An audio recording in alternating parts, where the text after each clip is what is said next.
Bismillahirrahmanirrahim. Assalamualaikum warahmatullahi wabarakatuh. Alhamdulillahirabbil alamin.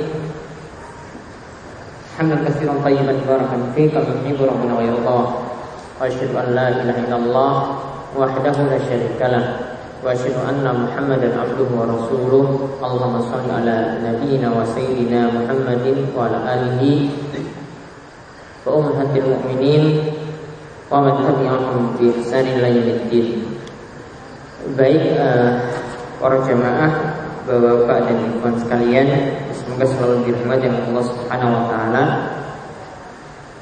Alhamdulillah, pada kesempatan malam hari ini kita kembali dapat melanjutkan pembahasan kita dari kitab Bulughul Maram yang disusun oleh Syekh Ibnu Hajar Al-Asqalani rahimahullah, yang disusun oleh Ibnu Hajar Al-Asqalani rahimahullah, yang dimana beliau mengambil dari berbagai macam hadis dan beliau susun berdasarkan urutan kitab fikih, di mana hadis-hadis ini sangat ma'ruf sekali di kalangan fuqaha dan bermanfaat bagi orang-orang yang ingin mengenal hukum Islam.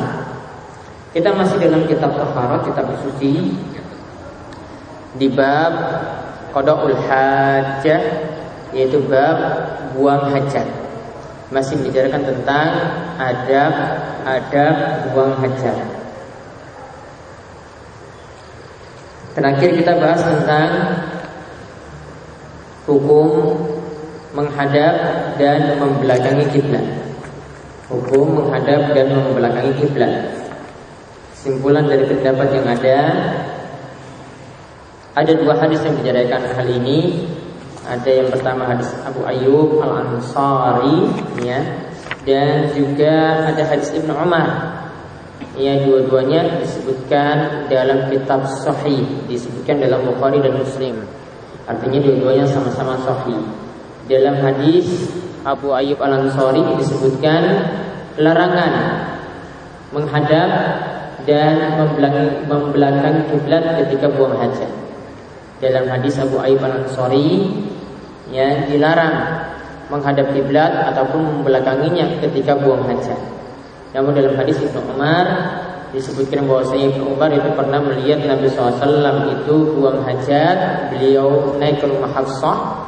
Ibnu Umar naik ke rumah Hafsah, lihat Nabi SAW itu buang hajat, dan ketika itu beliau membelakangi kiblat. Maka kompromi yang bagus, atau kita simpulkan dari pendapat yang ada berdasarkan dua hadis tadi, kompromi yang bagus seperti yang dipilih oleh mazhab Syafi'i, bahwa yang terlarang adalah menghadap dan membelakangi kiblat ketika berada di tempat terbuka, di sahra, di tanah lapang, di lapangan yang tidak dibatasi dengan tembok.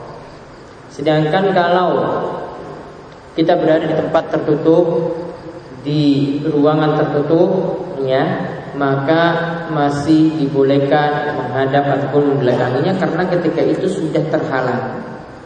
Namun tetap ahsannya atau yang paling bagus secara mutlak, ya, kita hati-hatinya adalah tidak menghadap ataupun membelakanginya.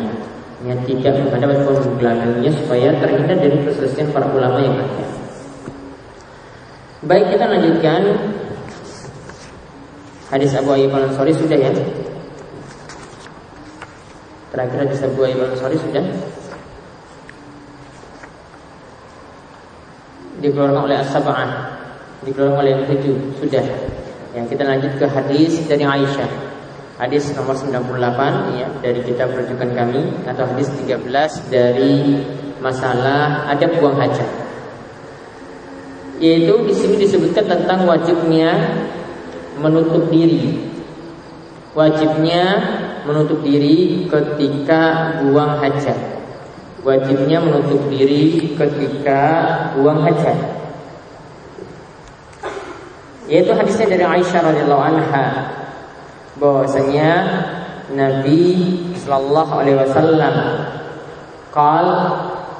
bersabda, "Man atallaha falyastatir. Man atallaha falyastatir." Barang siapa yang buang hajat, yaitu buang air besar, falyastatir, maka hendaklah dia menutupi diri. Maka hendaklah dia menutupi diri. Rawahu Abu Daud. Ibnu Hajar mengatakan bahwasanya hadis ini diriwayatkan oleh Abu Daud. Nah, hadis ini memerintahkan ya. Hadis ini kalau kita lihat dari sisi sanadnya sebenarnya bukan dari Aisyah, tapi dari Abu Hurairah. Hadis ini kalau dilihat dari sanadnya, hadis ini bukan dari Aisyah, tetapi dari Abu Hurairah. Baik, hadis ini diposisikan kesahihannya.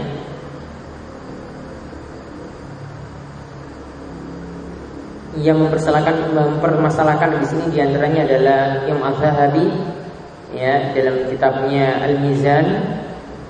Sedangkan Ibnu Hajar sendiri ya dalam kitabnya Fathul Bari menghasankan hadis ini. Artinya tidak sampai mendoifkannya. Di sini beliau tidak sebutkan secara tegas bahwasanya hadis ini dhaif seperti kebiasaan beliau. Namun di kitab lainnya, kitab beliau juga itu kitab Fathul Bari, disebutkan bahwasanya hadis ini hasan. Ala kulli hal, hadis ini tetap maknanya itu benar ya. Taruhlah hadis ini dhaif tapi maknanya itu benar karena masih berada di bawah pemahaman hadis-hadis yang lainnya. Ada hadis yang semisal ini yang memerintahkan kita ketika buang hajat juga harus menutupi diri. Ya, yang memerintahkan kepada kita untuk buang hajat mesti menutupi diri. Jadi kesimpulannya di sini menerangkan ya, faedah yang bisa kita ambil bahwasanya wajib menutupi diri ketika buang hajat. Wajib menutupi diri ketika buang hajat.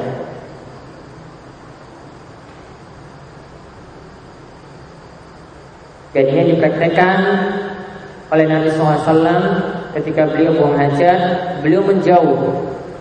Kalau di tempat terbuka beliau itu menjauh dari pandangan orang. Ya, beliau menjauh dari pandangan orang. Dan kemarin sudah ya sempat kita singgung juga bahwasanya ada sebab seseorang itu disiksa di alam kubur itu karena tidak menutupi diri ketika buang hajat. Tidak menutupi diri ketika buang hajat. Ya, kemarin ada tentang namimah, dia disiksa, ada 2 orang yang disiksa. Ya, yang pertama itu karena sebab tidak menutupi diri ketika buang hajat, yang kedua itu karena namimah. Biasa mengadu domba. Biasa mengadu domba.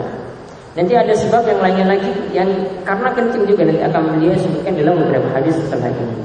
Ringkasnya di sini tadi secara ringkas memerintahkan kepada kita untuk menutupi diri ketika buang hajat. Hadis yang berikutnya lagi yaitu hadis doa ketika keluar dari toilet. Doa ketika keluar dari toilet atau kamar mandi. Wa anha, hadisnya juga dari Aisyah radhiyallahu anha, kata Ibnu Hajar bahwasanya Nabi sallallahu alaihi wasallam kana idza kharaja minal ghaiti qal, yaitu ketika beliau yaitu Nabi SAW itu keluar dari kamar mandi maka beliau mengucapkan qal ghufranaka. Beliau mengucapkan ghufranaka, yaitu aku mengharapkan ampunanmu ya Allah. Aku mengharapkan ampunanmu ya Allah. Jadi Nabi SAW ketika keluar dari kamar mandi meminta ampunan kepada Allah Subhanahu wa ta'ala. Hadis ini kata Ibnu Hajar akhrajahul khamsah, dikeluarkan oleh yang 5. Kalau dikatakan yang 5 berarti siapa saja? 4 penulis kitab Sunan ditambah Imam Ahmad ya, Abu Daud, Tirmizi, Ibnu Majah, An-Nasai ditambah Imam Ahmad. Dikeluarkan oleh yang 5 tadi, was-sahhahu Abu Hatim wal Hakim. Imam Abu Hatim dan Hakim itu mensahihkannya.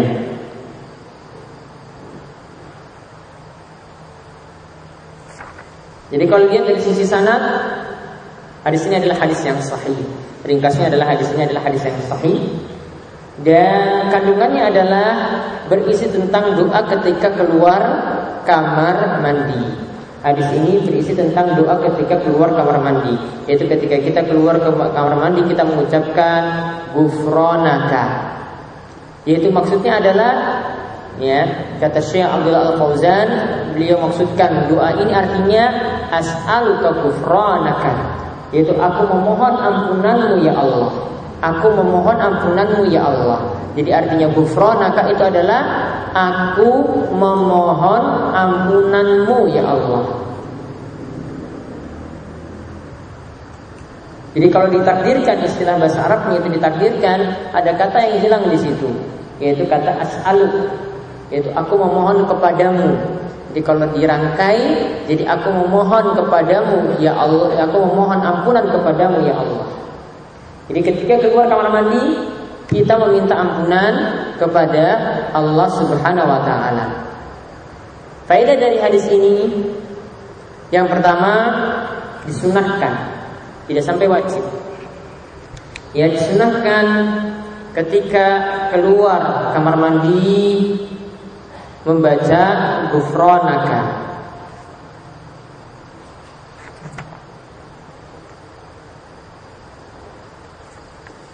Di sini dikatakan tidak sampai derajat wajib karena ini asalnya adalah perbuatan Nabi Sallallahu Alaihi Wasallam. Ini asalnya perbuatan Nabi, ya, perbuatan Nabi itu tidak sampai derajat wajib. Asal dari perbuatan Nabi tidak sampai derajat wajib, kecuali kalau beliau tegaskan dengan kata perintah. Ya, asal perbuatan Nabi dalam ilmu ushul fiqh itu tidak sampai derajat wajib, kecuali kalau beliau tegaskan dengan kata perintah.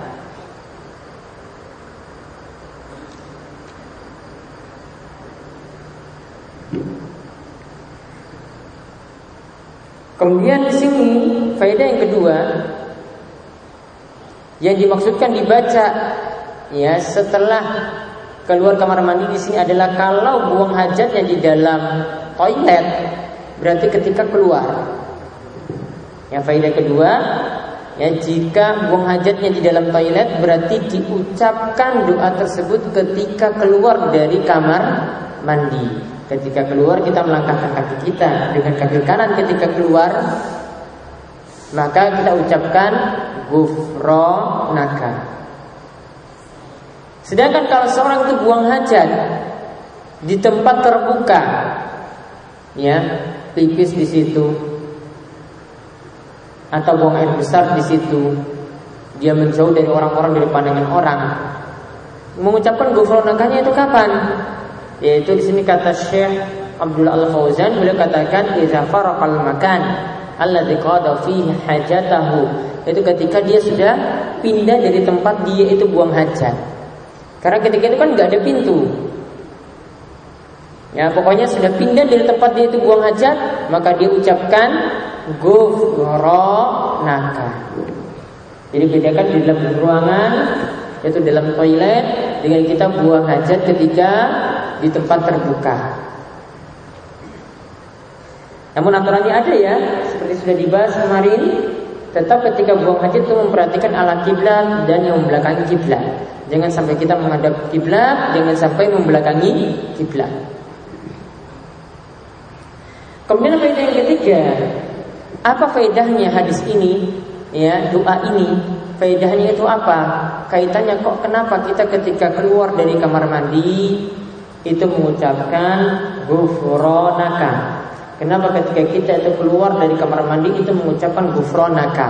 Ya Allah, aku memohon ampunanmu.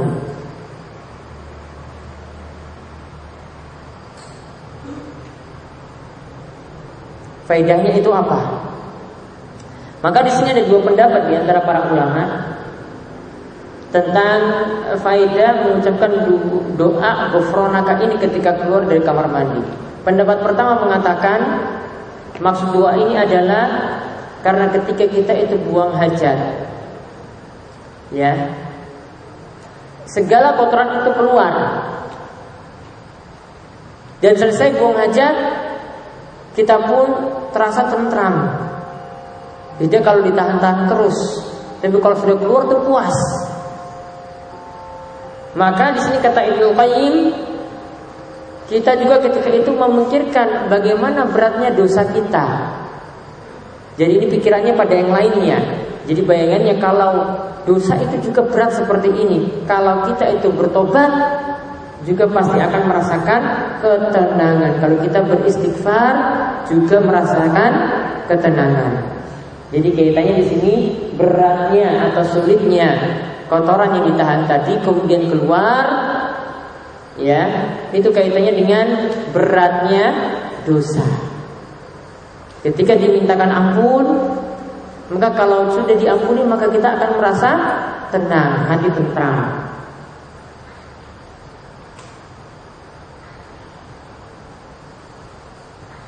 Kaitannya seperti itu. Kemudian yang kedua, pendapat yang lainnya seperti pendapat dari Imam Al-Baghawi. Imam Al-Baghawi itu mengatakan bahwasanya kenapa kita mengucapkan ghufranaka ketika keluar dari kamar mandi? Kata beliau, karena selama kita di dalam kamar mandi itu kita tidak boleh berzikir. Ya, tidak boleh berzikir. Maka kekurangan kita tadi karena tidak boleh berzikir tadi kita tutup. Setelah keluar dari kamar mandi kita minta ampun, ya Allah tadi itu kami tidak berzikir seperti itu, tidak seperti kebiasaan kami dalam kamar mandi itu kita tidak berzikir.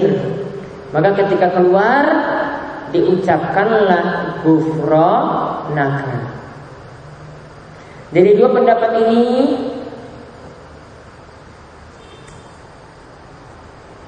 pendapat yang lebih tepat adalah pendapat yang pertama, yang mengatakan bahwasanya ini ada kenapa kita mengucapkan ghufranaka, karena kotoran yang tadi yang ada pada diri kita keluarkan itu kalau dihilangkan seperti itu maka kita akan merasa tenang. Sama seperti dosa, jika itu terhapus kita mengucapkan ghufranaka juga akan semakin tenang. Sedangkan pendapat yang kedua yang mengatakan bahwasanya ini karena kita lalai di dalam kamar mandi dan tidak berzikir, atau kita tidak boleh berzikir dalam kamar mandi, setelah keluar kita ucapkan ghufranaka, ini tidaklah tepat. Karena maksud dari kita tidak berzikir ini karena perintah. Dalam kamar mandi itu tidak boleh berzikir, tidak boleh ucapkan Allahu Akbar, tidak boleh mengucapkan salam dan seterusnya, tidak boleh baca Al-Quran. Sama halnya seperti wanita haid, tidak boleh sholat, tidak boleh puasa. Bukan berarti kalau wanita haid tidak sholat dan tidak puasa dia itu istighfar, banyak-banyak tobat karena meninggalkan sholat atau puasanya. Bukan. Dia tidak sholat dan tidak puasa karena perintah. Tidak boleh sholat dan puasa ketika masa-masa dia itu haid. Yang ketika masa-masa dia haid, dia diperintahkan seperti itu. Jadi tidak perlu setelah dia suci dia banyak-banyak beristighfar karena meninggalkan sholat. Meninggalkan sholat itu adalah perintah. Ya justru kalau dia melakukan sholat malah dia berdosa.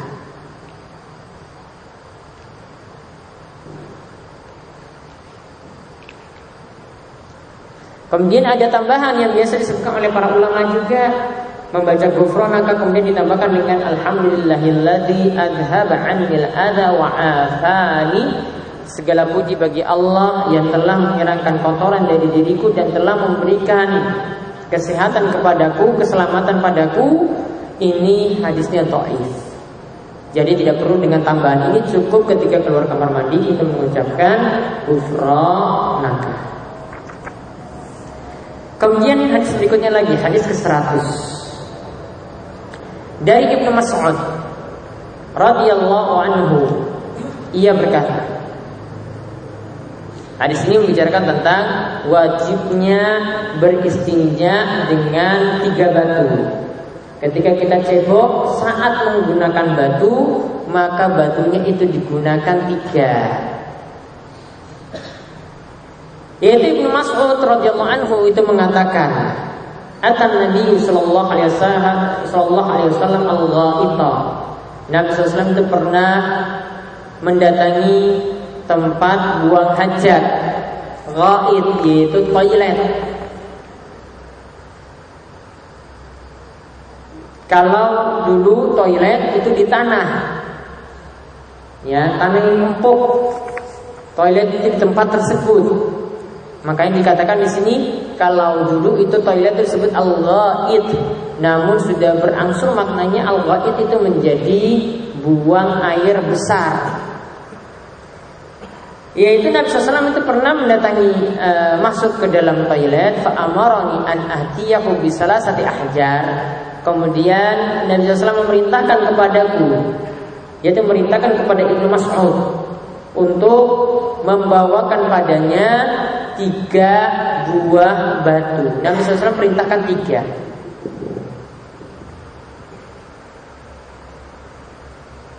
Kemudian disebutkan wajadtu hajrain, maka aku dapati 2 batu. Ibnu Mas'ud itu dapat 2 batu, padahal disuruh 3 cuma dapat 2. Disuruh 3 cuma dapat 2. Maka ketika itu walam ajid salasan, Ibnu Mas'ud mengatakan aku tidak mendapati yang ketiga. Lalu fa'ataituhu bi rawsatin, lalu aku membawa pada beliau rawsah, kotoran hewan. Padahal kotoran ini tidak boleh digunakan untuk beristinja.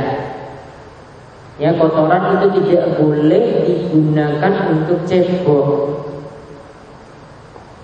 Kemudian fa'akhadhu wa al-qarrawsah. Nabi SAW lantas mengambil 2 batu tadi dan membuang rawsah, membuang kotoran tersebut. Wa qala hadza rijsun. Nabi SAW itu mengatakan ini kotor. Artinya beliau tidak mau menggunakan kotoran tersebut, beliau cuma mau menggunakan batu. 2 batu beliau ambil, kotoran tersebut beliau buang. Hadis ini akhrajahu al-Bukhari, diriwayatkan oleh Imam Bukhari, Zada Ahmad wa Daruqutni, kemudian ditambahkan oleh Imam Ahmad dan Daruqutni, i'tini bi ghairiha. Yaitu Nabi SAW itu mengatakan, datangkan kepadaku selain 2 batu tadi. Maksudnya selain kotoran tadi, datangkan selain kotoran tersebut. Artinya bawa lagi yang lainnya. Beliau minta lagi. Hadis ini adalah hadis yang sahih. Dan di sini faedahnya, yang pertama, faedah dari hadis ini, boleh beristinja atau cebok dengan menggunakan batu. Boleh beristinja atau cebok dengan menggunakan batu.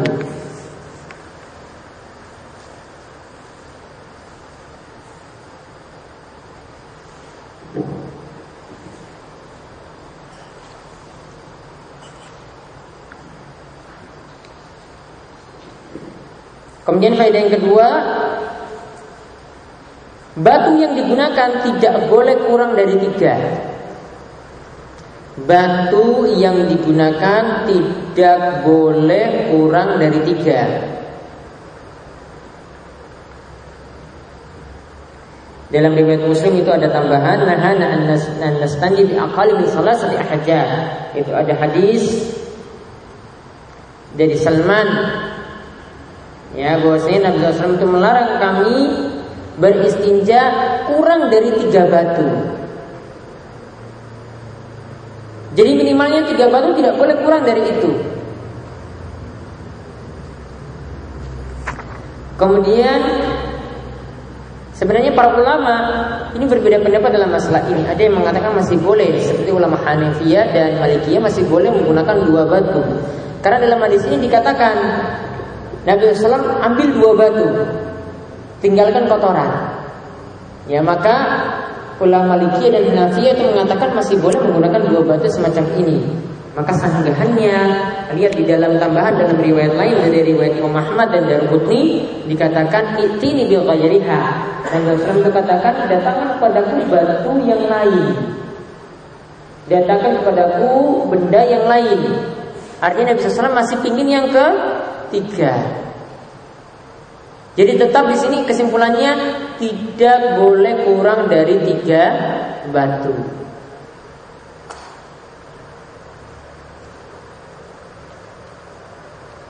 Dan kemudian ada kemungkinan juga di sini Nabi SAW itu yang mencari 3 batu itu sendiri, bukan Ibnu Mas'ud. Atau mungkin Ibnu Mas'ud juga mencarikan yang lainnya, karena dikatakan dalam riwayat Ahmad dan Qudri tadi disuruh lagi datangkan batu yang ketiga.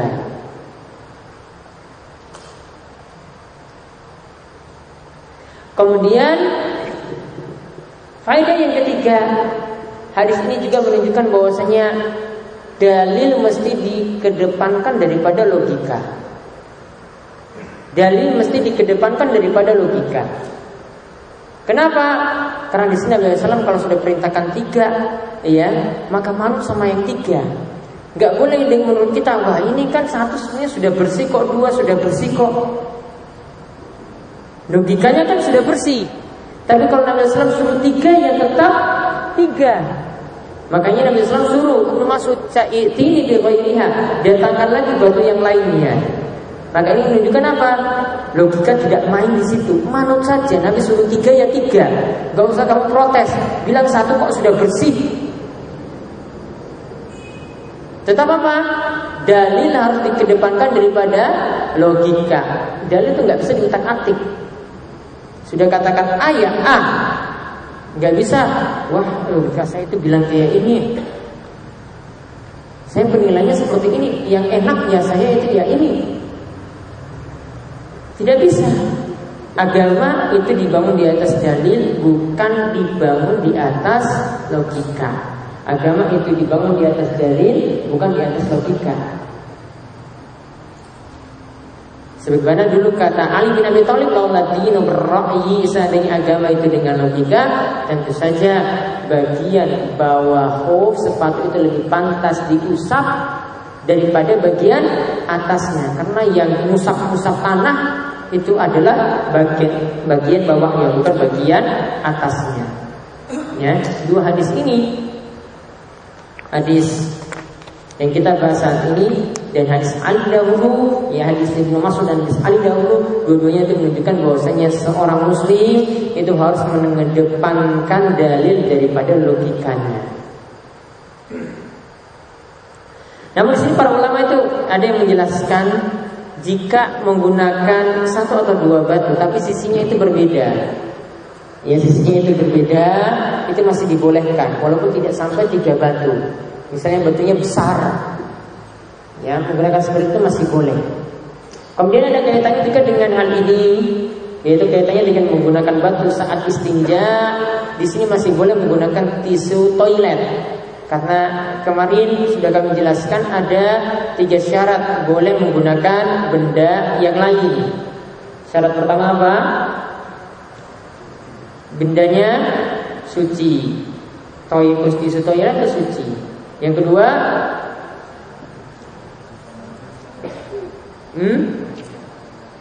bukan benda berharga atau terhormat. Ada uang 1.000 rupiah, gak dapat yang lainnya, cuma uang 1.000, gak boleh gunakan untuk cebok. Ada roti, gak boleh. Begitu juga tidak boleh menggunakan, ya nanti ada tulang. Tidak boleh juga menggunakan kotoran seperti Nabi SAW di sini. Beliau membuang kotoran hewan tadi, gak boleh. Kemudian syarat yang ketiga apa? Bisa menghilangkan najis. Dan faedah yang terakhir dari hadis Ibnu Mas'ud ini, tidak boleh ketika buang hajat membersihkan kotoran dengan rauzah, ya dengan kotoran, dengan telek, nggak boleh.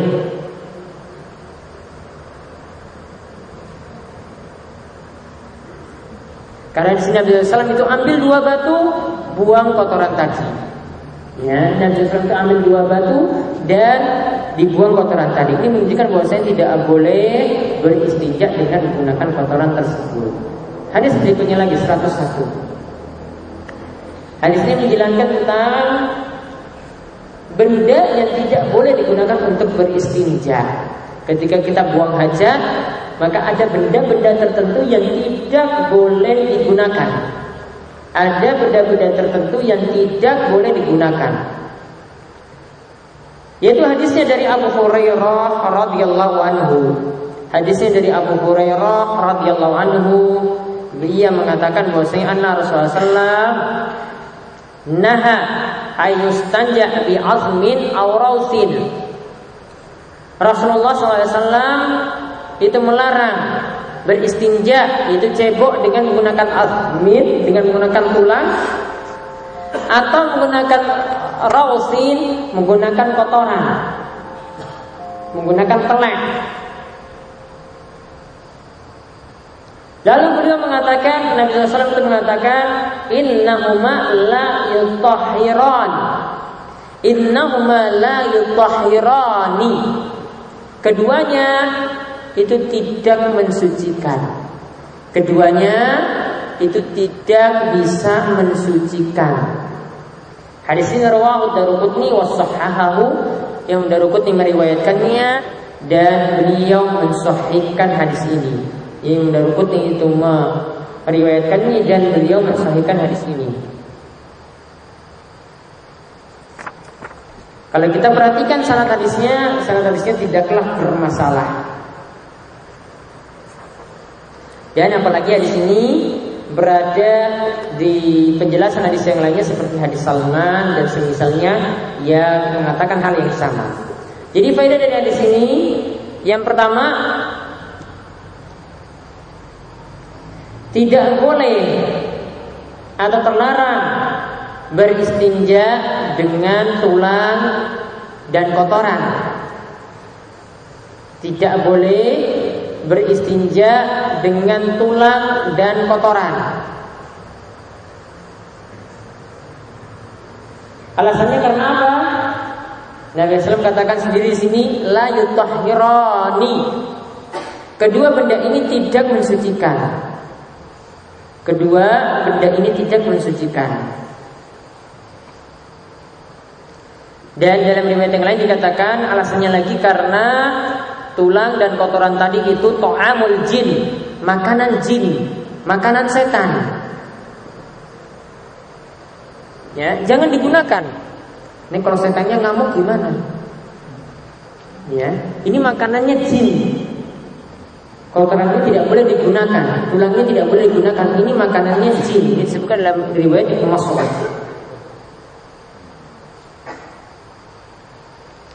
Nah, tadi dalam riwayat sebelumnya dikatakan ini kotor, riksun, kata Nabi SAW. Itu hadis yang sebelumnya yang membicarakan tentang masalah ini. Ya, hadis Ibnu Mas'ud dikatakan bahwasanya ya, kotoran dan tulang tadi itu riksun, kotor.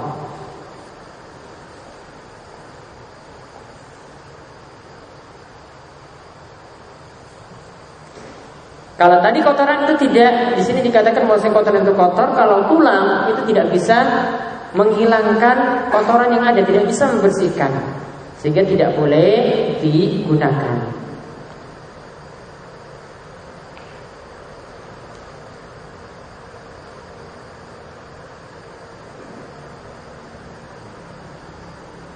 Kemudian faedah yang kedua, hadis ini menunjukkan bahwasanya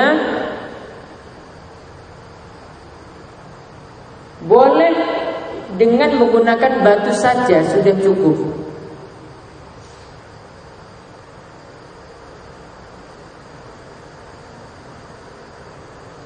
Meskipun tidak menggunakan air. Meskipun tidak menggunakan air. Karena di dalam hadis ini dikatakan dua benda tadi, tulang dan kotoran itu tidak bisa mensucikan. Padahal tadi dalam hadis sebelumnya, dalam hadis Ibnu Mas'ud dikatakan bahwasanya boleh menggunakan batu. Berarti batu itu bisa mensucikan. Berarti bisa mensucikan di sini meskipun tanpa menggunakan air, ya, itu sudah cukup. Meskipun tanpa menggunakan air itu sudah cukup. Namun kalau menggunakan air itu lebih sempurna. Ya, termasuk tadi yang kita bahas tentang menggunakan tisu toilet, kita tambah dengan menggunakan air itu lebih sempurna.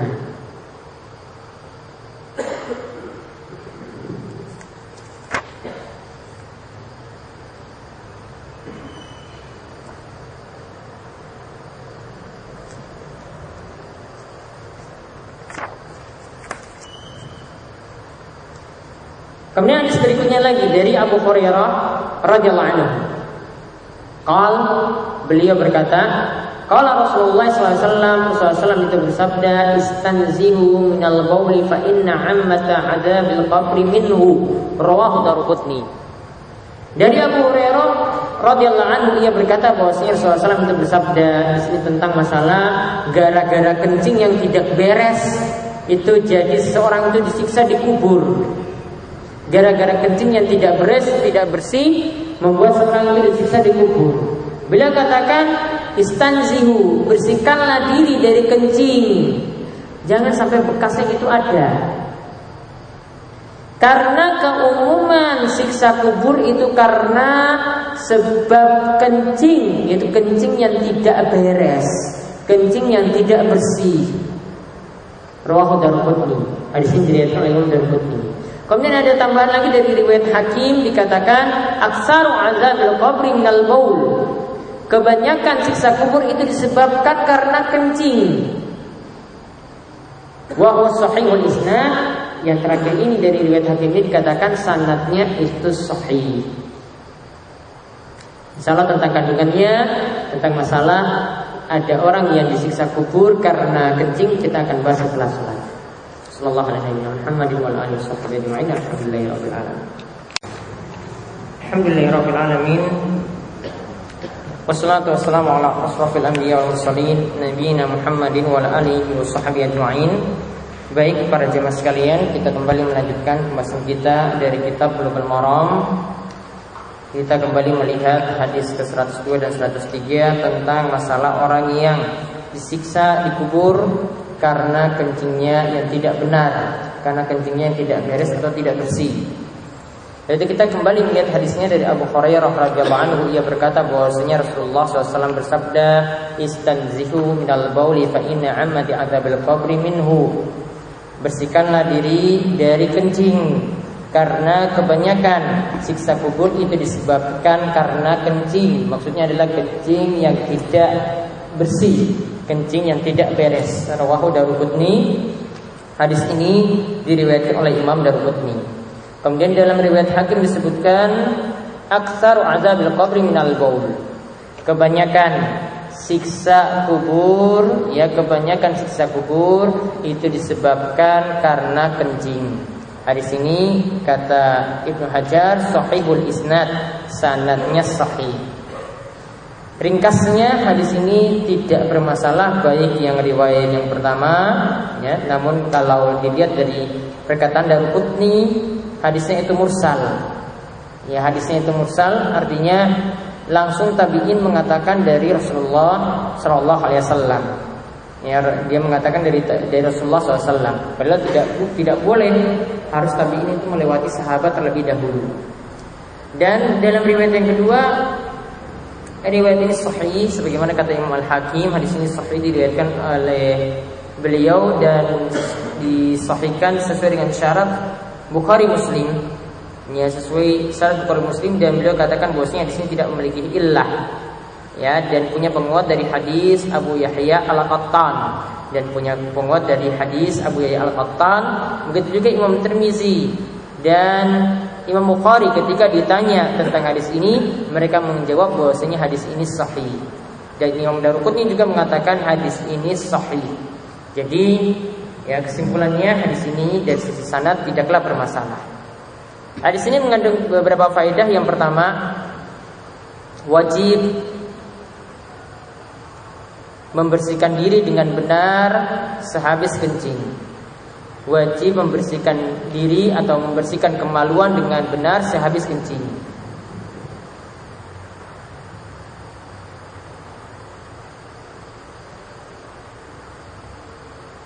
Begitu juga kalau ada bekas yang ada pada badan atau pakaian atau tempat sholat, itu bekas-bekas kencing di situ harus dibersihkan dengan benar. Dan para ulama katakan tahrim tasahul fi, ya, tidak boleh atau haram bergampang-gampangan untuk membersihkannya. Pokoknya sampai bersih, jangan sampai menganggap ini suatu hal yang mudah atau sepele. Karena apa? Karena bergampang-gampangan seperti inilah yang menyebabkan adanya siksa kubur. Karena bergampang-gampangan seperti inilah yang menyebabkan adanya siksa kubur. Jadi misalnya kalau kita buang air kecil, misalnya yang kencing ketika di toilet, asalnya kencing sambil berdiri juga dibolehkan, ya, asalkan selamat dari cipratan kencing. Maka ketika misalnya ya terpaksa tidak bisa masuk ke dalam toilet, adanya tempat kencing berdiri seperti itu, maka yang pertama harus dilakukan harus betul-betul menutup aurat. Tapi ini sulit sekali, ya, kadang itu aurat terlihat kanan kiri. Ya, kemudian syarat yang kedua ini yang harus diperhatikan, jangan sampai kena cipratan kencing. Seandainya tempat yang tertutup, ya, maka jangan sampai kena cipratan kencing. Kemudian faedah yang kedua, hadis ini menunjukkan secara tegas adanya siksa kubur. Hadis ini menunjukkan secara tegas adanya siksa kubur. Bahkan siksa kubur itu ditetapkan berdasarkan dalil Al-Quran, dalil hadis, dan ijma' atau kesepakatan para ulama. Dari Al-Quran seperti ayat An-naru yu'raduna 'alaiha ghuduwan wa 'ashiyya, yaitu neraka ditampakkan kepada Fir'aun dan pengikutnya pagi dan sore hari. Ya, pagi dan petang hari ditampakkan terus, dan para ulama katakan yang dimaksud di sini adalah an-nar. Di sini bukan siksa neraka nanti, itu nanti dilanjutkan dalam ayat selanjutnya. Tapi yang dimaksudkan di sini adalah siksa kubur. Maka Ibnu Katsir itu mengatakan hadil ayah aslun kabirun fi istidlai al-sunnati ala adabil barzah fil qubur. Ibnu Katsir mengatakan ayat ini yang menjadi pokok atau landasan yang besar bagi ulama ahlu sunnah bahwa siksa kubur itu ada. Bahwa siksa kubur itu ada. Berbeda dengan golongan Mu'tazilah, mereka menolak mentah-mentah keyakinan ini, katakan siksa kubur itu tidak ada. Buktinya kalau kubur itu dibuka, mayitnya itu nggak disiksa ketika itu. Ingat, perhatikan, ini adalah perkara goib. Mau terlihat ataukah tidak, pokoknya itu sudah alam yang berbeda. Kita sami'na wa ata'na, ya, taat dan patuh ketika mendengar hal ini. Kalau berdasarkan hadis ini, hadis diantaranya yang menunjukkan bahwasanya adanya siksa kubur, ya, adanya siksa kubur, yaitu hadis dari Abu Hurairah ini. Dan ijma' kesepakatan para ulama sepakat siksa kubur itu ada, dan inilah yang menjadi keyakinan Ahlus Sunnah wal Jamaah firqatun najiyah ta'ifatul mansurah. Bahkan kalau dalam masalah hadisnya itu mutawatir makna. Hadisnya itu mutawatir makna dari segi periwayatannya, mungkin satu macam hadis yang membicarakan satu hal, tapi kalau dikumpulkan semuanya secara makna itu diriwayatkan dari banyak makna dan disimpulkan di satu makna, siksa kubur itu ada. Kemarin sudah kita lihat ada orang yang disiksa kubur juga karena namimah dan kencingnya itu tidak tertutup. Kali ini, ya, disiksa karena kencingnya itu tidak beres atau kencingnya itu tidak bersih. Kemudian hadis selanjutnya lagi, hadis 104, tentang ada buang hajat lagi ketika di kamar mandi, ya, yaitu cara buang hajat. Yaitu dari Suraqah bin Malik radhiyallahu anhu, ia berkata, "Allamana Rasulullah SAW fil khala." Rasulullah SAW itu mengajarkan kepada kami ketika di kamar mandi, an-naq'uda 'alal yusra wa nansibul yumna, yaitu kami duduk di atas kaki kami yang kiri, wa tansibul yumna, dan menegakkan yang kanan. Ini seperti ini, ya, jadi buang hajatnya itu seperti ini nantinya. Dulu itu seperti ini caranya. Hadis ini mengatakan seperti itu. Kaki kanan ditegakkan, naq'uda 'alal yusra, kaki kiri itu diduduki, ya, tegakkan. Ini kata para ulama, ini cara yang mudah sekali untuk yang kotoran itu keluar. Namun dilihat di sini, lihat Ibnu Hajar itu mengatakan rawahul Baihaqi bisanadin dhaif. Hadis ini diriwayatkan oleh Imam Baihaqi dan sanadnya dhaif. Asalnya cara duduknya tidak ada aturan. Kalau memang cara seperti ini disebutkan oleh Nabi SAW, cara duduk seperti ini dari sisi kesehatan itu benar. Tapi kalau riwayatnya dhaif, ya itu dari sisi kesehatan saja. Ya, tapi segala macam atau cara duduk itu diperbolehkan. Jadi sanad hadis ini dhaif, jadi kita tidak membicarakan panjang lebar. Intinya cara duduk ketika buang hajat itu bebas, ya. Bebas. Dan kalau tadi cara seperti apa tadi yang Nabi SAW sebutkan dalam hadis ini, tapi kalau hadisnya dhaif, ya. Namun hadisnya itu dhaif, ya. Dari sisi kesehatan disebutkan seperti itu, ya itu dari sisi kesehatan saja. Namun dari sisi sanad hadis tersebut dhaif. Hadis berikutnya lagi, An Isa bin Yazdad, dari Isa bin Yazdad an abihi, dari ayahnya. Ia mengatakan, yaitu Yazdad berarti mengatakan bahwasanya Rasulullah SAW itu bersabda, "Idza bala ahadukum falyantur zakarahu salasa marrat." Yaitu kata Rasul SAW, jika salah seorang di antara kalian itu kencing, falyantur, diterjemahkan apa?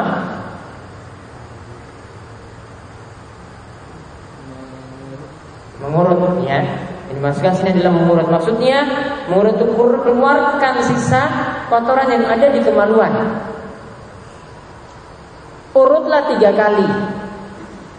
Ya, urutlah itu 3 kali. Maksudnya keluarkan, ya, bekas tetesan kencing yang masih ada di kemaluan. Namun di sini lihat diberi catatan oleh Ibnu Hajar, rawahu Ibnu Majah, hadis ini diriwayatkan oleh Imam Ibnu Majah bisanadin dhaif, dengan sanad yang dhaif. Jadi mengurut kemaluan di sini ketika kencing, di sini riwayatnya itu dhaif. Dan dalil inilah yang jadi anjuran sebagian ulama ketika buang air kecil itu diurut 3 kali setelah kencing itu keluar, biar nanti sisa-sisa yang ada itu dikeluarkan. Namun kata Syekh Abdullah Al-Fauzan di sini beliau katakan was-shawab, yang benar, anna zalika la yustahab, bahwasanya seperti ini tidak disunnahkan. Kenapa? Li adami subutil hadis, karena hadisnya tidak sahih. Jadi tidak diharuskan. Ya, alasan yang lainnya, li anna zalika yahdusul waswas, karena ini cuma menambah waswas saja. Ini kencingnya keluar lagi enggak? Kencingnya keluar lagi enggak? Was-was. Yang yakin itu ada, itu enggak keluar. Dipencet lagi biar was-wasnya itu hilang. Tidak perlu dituruti was-was tersebut. Yakin tidak bisa dihilangkan dengan was-was atau keraguan. Jadi ketika itu sudah berhenti, ya sudah yakin berhenti, nggak usah dipaksa-paksa lagi, diurut untuk ya sampai 3 kali untuk cairannya tadi keluar. Bahkan kata Syekhul Islam Ibnu Taimiyah dalam Majmu' Fatawa, natrul dzakar bid'atun 'ala sahih. Pendapat yang benar, mengurut-ngurut kemaluan seperti ini itu adalah bid'ah, tidak ada tuntunannya, tidak ada dalilnya, hadisnya dhaif. Kenapa Ibnu Hajar membawakan hadis-hadis dhaif di sini apa? Untuk meluruskan. Ya, kalau ada yang mengharuskan diterangkan, ini enggak benar, hadisnya itu dhaif. Jadi ada tujuannya di sini Ibnu Hajar dalam kitab Bulughul Maram ini membawakan hadis dhaif supaya meluruskan. Ini hadisnya dhaif, ini enggak perlu diamalkan, maksudnya tidak perlu jadi rujukan. Tadi sebelumnya juga ya, hadisnya dhaif juga, duduk ketika keluarkan kotoran juga seperti itu. Hadisnya dhaif, bukan merupakan keharusan. Ya, jadi kalau ada yang bilang kitab Bulughul Maram ini kitab yang jelek karena di dalamnya itu ada hadis-hadis dhaif, ini enggak paham maksud Ibnu Hajar. Ibnu Hajar itu ketika menyebutkan hal ini itu maksudnya apa? Ada tujuannya. Ya, ada tujuannya. Kadang maksudnya untuk meluruskan. Kadang maksudnya kita kembali ke hukum asal. Misalnya kemarin kita bahas apakah setelah bekam itu berwudu. Ada hadis yang bicarakan, namun hadisnya itu dhaif. Namun apakah jadi masalah kalau kita setelah bekam itu tidak berwudu? Ya, tidak jadi masalah juga karena hukum asal kita itu dalam keadaan suci sampai ada dalil yang mengatakan itu batal. Kemudian hadis berikutnya lagi, hadis 106, 107. Ini dua hadis yang terakhir dalam masalah qada'ul hajah, buang hajat, yaitu hadis 106 dari Ibnu Abbas radhiyallahu anhuma. Ia mengatakan bahwasanya Nabi SAW sa'ala ahla Quba. Beliau bertanya kepada penduduk Quba.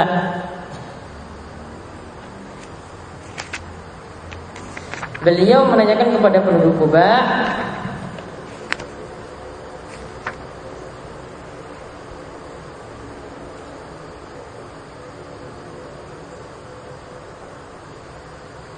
qafnya itu di dhammah. Ini adalah tempat yang ada di kota Madinah. Ya, di mana situ ada Masjid Quba juga di situ. Ini sekitar 3 mil dari Masjid Nabawi. Di mana ketika seorang itu berkunjung ke kota Madinah, dia disunahkan juga untuk mengunjungi Masjid Quba dan melaksanakan sholat 2 rakaat di sana. Nah, di sini Nabi SAW pernah menanyakan kepada penduduk Quba. Faqal. Kemudian Nabi SAW itu mengatakan kepada mereka, dan mereka menjawab, inna nudbi'ul hijaratul ma' rawahul Bazzar bi sanadin dha'if. Kata mereka penduduk Quba ketika ditanya oleh Rasul, maka mereka menjawab, kami itu mengikutkan batu dengan air. Kalian biasanya buang hajat itu pakai batu dan air sekaligus. Jadi pakai batu dan air, bukan hanya batu saja. Jadi ditambah dengan air. Namun di sini dikatakan oleh Ibnu Hajar, hadis ini diriwayatkan oleh Al-Bazzar dan sanadnya dhaif. Kemudian ada lagi wa asluhu fi Abi Dawud wa Tirmizi. Asal dari hadis di atas, yaitu perintah tentang tadi menggabungkan antara batu dan air, itu asalnya pokok hadisnya itu ada dalam riwayat Abu Dawud ya, dan Tirmizi, dan Ibnu Khuzaimah itu mensahihkannya, itu dari hadis Abu Hurairah radhiyallahu anhu. Bidun, tanpa menyebutkan zikrul hijarah, tanpa menyebutkan batu.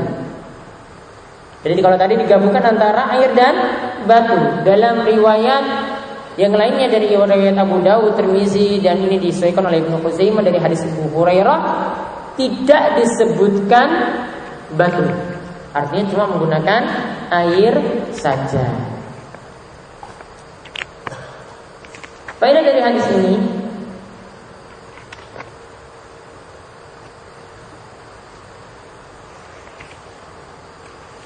bahwasanya jika seseorang istinja dengan menggabungkan batu dan air, itu lebih sempurna.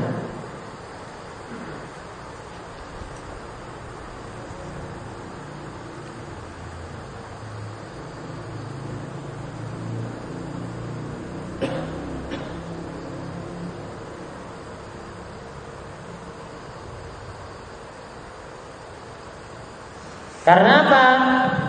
Ya namanya batu itu menghilangkan ainun najasah, bentuk najisnya itu diangkat. Sedangkan air sisa-sisanya itu dibersihkan. Ya, sisa-sisanya itu dibersihkan, kotorannya itu sudah diangkat, baru kita tambah dengan air. Air itu lebih menyempurnakan.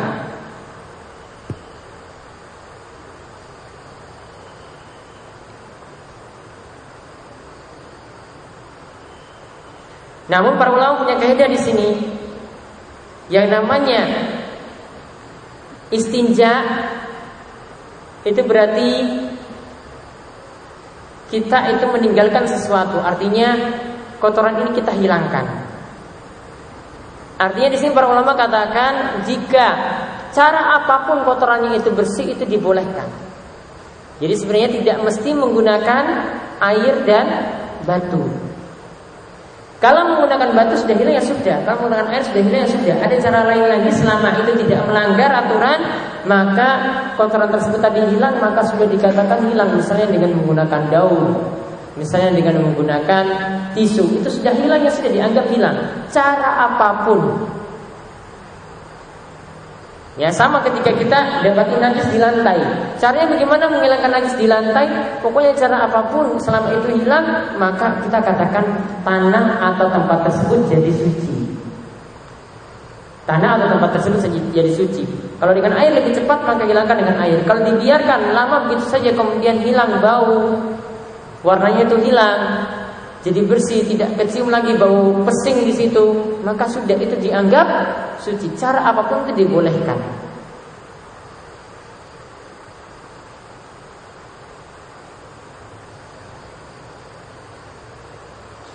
Dan urutannya para ulama itu urutkan ada 3. Masalah menggabungkan air dan batu. Yang pertama ya menggunakan yang urutannya ini yang menunjukkan yang lebih afdal. Urutan pertama menggabungkan antara air dan batu. Ini yang lebih afdal.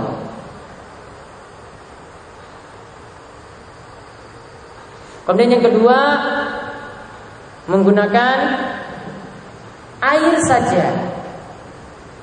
Ini lebih afdal daripada cara yang ketiga.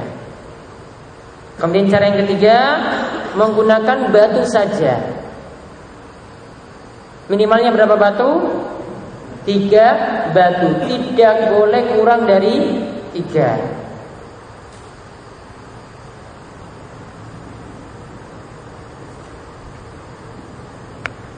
Kalau Ibnu Qayyim itu mengatakan bahwasanya kalau dari sisi perbuatan Nabi SAW ketika buang hajat, kadang beliau itu buang hajat membersihkannya dengan air, kadang beliau membersihkannya dengan batu, kadang satu waktu menggabungkan antara air dan batu.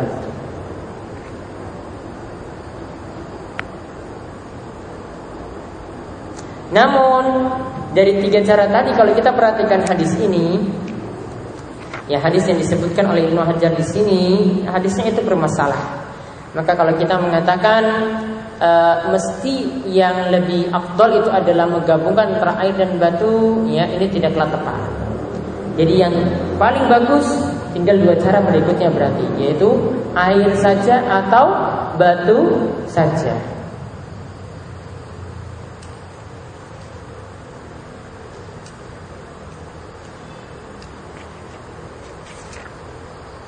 Karena kalau berdalil dengan hadis penduduk Kuba tadi, hadisnya itu lemah. Ya, hadisnya itu lemah.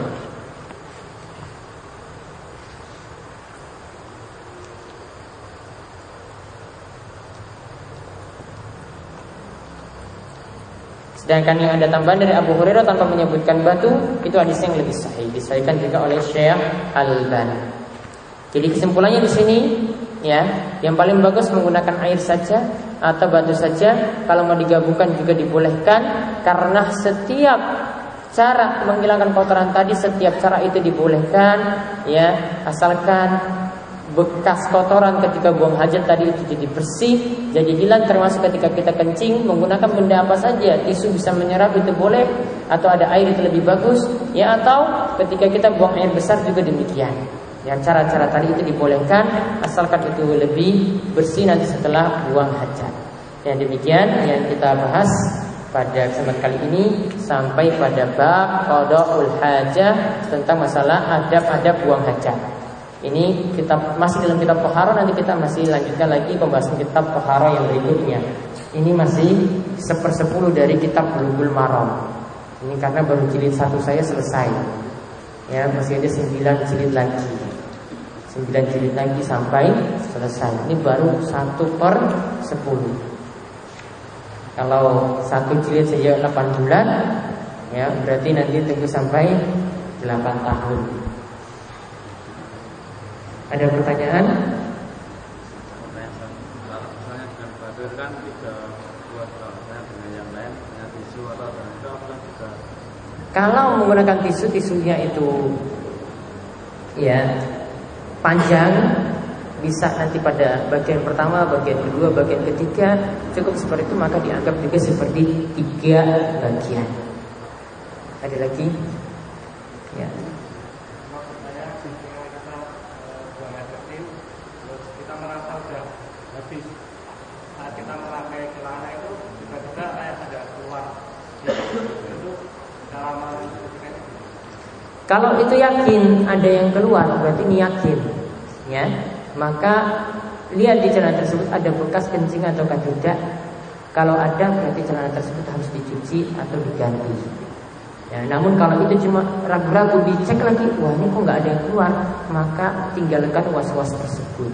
Itu cuma was-was, cuma ragu-ragu, cuma mungkin-mungkin ya, karena tidak bisa mengalahkan yang yakin. Yakin itu nggak keluar, tapi cuma was-was saja. Jadi diperiksa celananya, kalau memang pas itu ada yang keluar, maka dicuci. Kalau tidak, itu cuma ragu-ragu, maka tinggalkan ragu-ragu tersebut. Al-yakin la yazul bisyak. Para ulama untuk punya kaidah, yang yakin tidak bisa mengalahkan yang ragu-ragu. Sudah kita bahas ketika membahas masalah kentut kemarin ya. Ada orang yang ragu-ragu kentut, Islam itu katakan hatta yasma'u sautan aw ya'jidarihan. Tunggu sampai engkau itu boleh batalkan sholat ketika engkau mendengar suara kentut atau mencium baunya. Lagi. Ya. Berkaitan dengan setelah kita kencing terus menutup dulu tadi, bisa dikatakan tadi kan bid'ah. Apabila kita melakukan itu apakah betul? Asalnya itu memang tidak ada dasarnya, ya, tidak ada dasarnya, jadi tidak perlu dituruti. Ya, tadi sudah dikatakan juga oleh Ibnu Hajar, ya hadisnya itu dhaif, bermasalah, sehingga itu tidak bisa dijadikan dalil. Jadi tidak perlu mengurut seperti itu, cukup ketika buang air kecil sudah hilang, yang di pucuk kemaluan itu sudah hilang, ya, disiram dengan air sudah yakin bersih, ya sudah, tidak perlu diurut.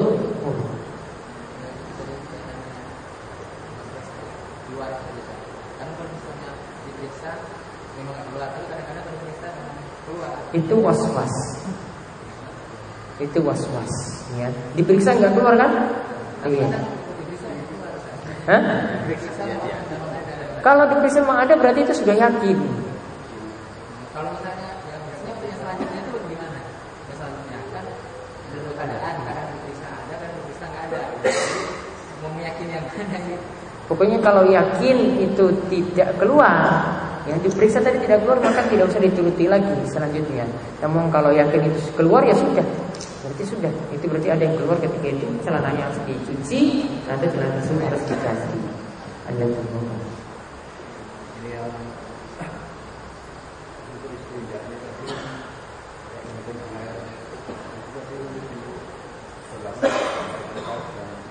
buang air kecil. Jadi istinja di sini pembahasan kita termasuk kencing, termasuk buang air besar. Dua-duanya termasuk menggunakan air dan menggunakan batu tadi termasuk dua-duanya. Untuk kencing boleh menggunakan batu, untuk buang air besar juga boleh demikian. Jadi dua itu termasuk. Ada lagi? Ya.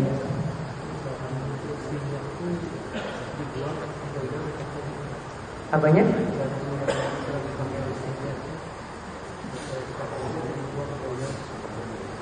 Jadi air, batu ya, batu yang dipakai istinja tadi ya dibuang, ya jauh-jauh, ya biar nanti tidak ada lagi yang menggunakan batu tersebut.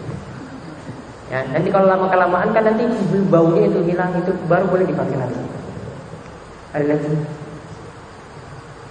Sampul? Ya demikian yang kita bahas. Setelah kita akan lanjutkan lagi pada Senin depan. Allahumma Muhammad wa ala alihi wasallam. Subhanakallahumma bihamdika asyhadu an la ilaha illa anta astaghfiruka wa atubu ilaik. Assalamualaikum warahmatullahi wabarakatuh.